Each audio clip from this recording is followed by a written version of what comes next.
Introduction. I'm feeling very thirsty. Do you have water in your water bottle? Yeah, take it. Now I'm feeling fine. Today there is no air around. You are right. Today is very humid. It is reported in the morning news that today's weather will be humid and it may rain. Children, in this lesson we will learn about air, water and weather. Objectives. At the end of this lesson, you'll be able to tell the importance of air and water, explain the composition of atmosphere, describe water cycle, define weather and explain various factors on which it depends. Differentiate between weather and climate. Air is very important for almost all life on earth, including plants and animals. Plants need carbon dioxide from air to do photosynthesis and releases oxygen into the air. Human beings and animals need to breathe air to get the oxygen they need to survive. Do you know the atmosphere surrounding Earth is full of air? But what is this atmosphere? Come along to know. The atmosphere is made up of mixture of gases, primarily nitrogen and oxygen, that wrap around the Earth like a blanket. Without the atmosphere, we would not be able to live here. It protects us from the dangerous rays coming from the sun and make Earth as a perfect habitat for plants and animals. We know air is very essential for our life, but did you ever wonder why water was so important? Yes, we need water to drink, to bath, to cook, to wash our clothes, to water plants, and for so many other reasons. It is true that without water, the plants would die and people and animals would go thirsty. So, children, save every drop of water and don't let it go waste. Water is the most abundant substance present on the earth.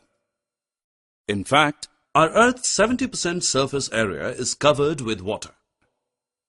Do you know Earth is also called as a blue planet because when seen from the space, it appears blue due to water. Water exists in three states: solid, liquid, and gaseous. Ice, snow, and frost are examples of water in the solid state. You see liquid water in rivers, lakes, ponds, sea, when it rains, and the water coming out of a tap. Water vapor is a gas in the air. You can't see gas because it is invisible. You will be surprised to know that water makes up 2/3 of the human body. It plays a critical role in regulating body temperature, carries nutrients throughout the body, improves digestion, and eliminates waste from the body.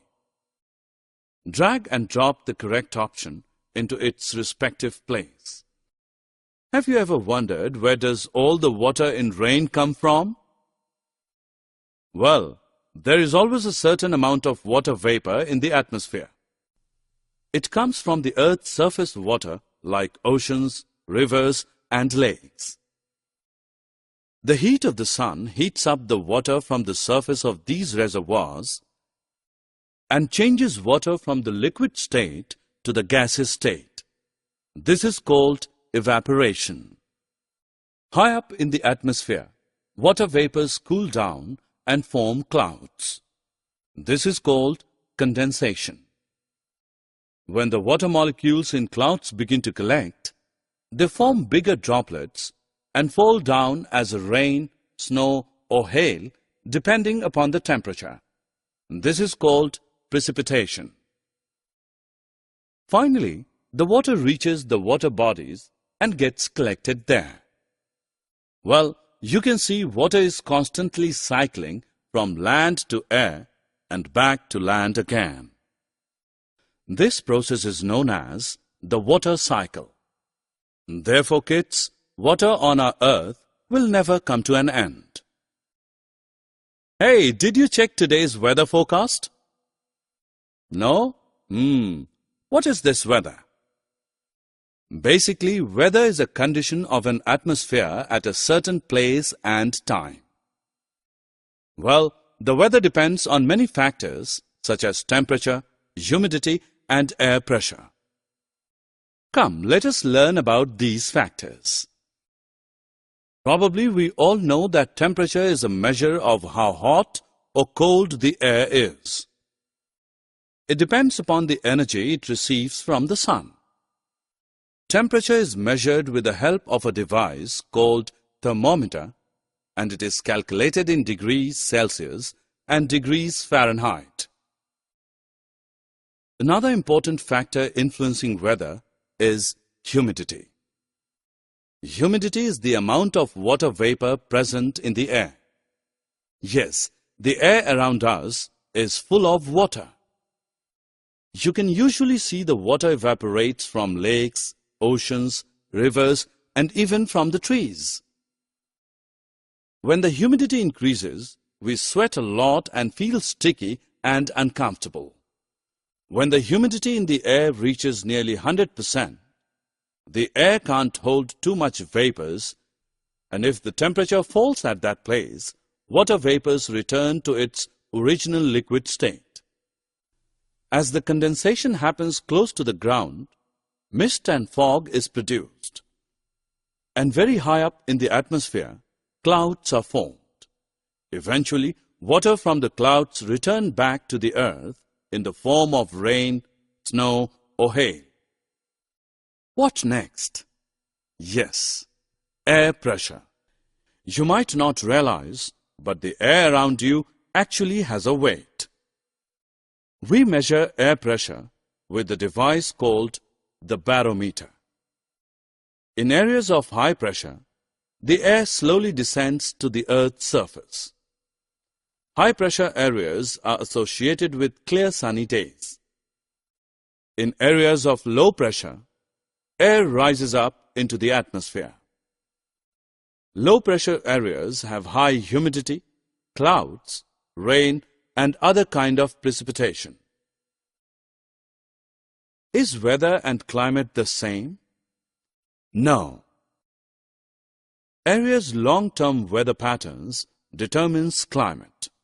For example, areas near the equator have warm climate, and the areas near the poles have much colder climate. So children, now you can easily differentiate weather from climate. Let us check what you have learned.